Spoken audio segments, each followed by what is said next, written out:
আহারে, আমি গতকালকে থেকে কি মানসিক টেনশনে আছি। গতকালকে থেকে আমাকে ভাত দিতেছে না। এরকম চোখের সামনে গরম গরম ভাত দেখে কি থাকা যায়? ভাব উঠতেছে। গতকালকে থেকে আমাকে ভাত দিতেছে না। এই যে সবজি, সবজি দিয়ে এখন আমাদের রুটি দিবে।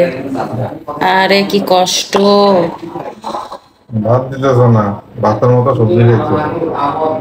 তারপর আমি কমি দেখেন এতে দেখেন আমাকে পিচ্ছি একটা রুটি দিছে।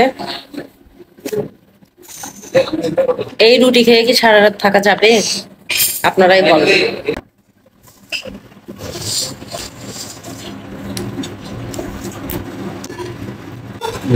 দরকার আমার খাইতে রুটি আসলে আমার একা একা খাওয়া দরকার, বুঝছো না?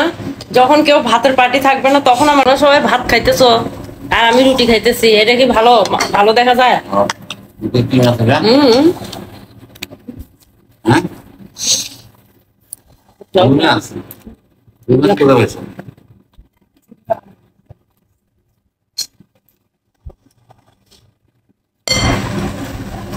একবার কি শশা কাটে দিই বাউরে, আর রুটি লাগবে না।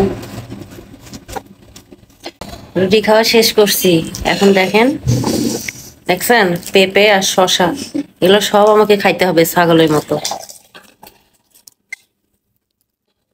সো ফ্রেন্ডস, যারা আমার মতো খেয়ে খেয়ে বেশি বেশি খেয়ে খেয়ে মোটা হয়ে গেছেন তাদের উদ্দেশ্যে বলতেছি, অল্প অল্প খান, মোটা না হয় ভালো। মোটা হইলে আরেক ধরনের প্যারা, কারণ মোটা হইলে আবার শুকানোর জন্য যে প্যারা সেটা আসলে বলে বোঝানো যাবে না।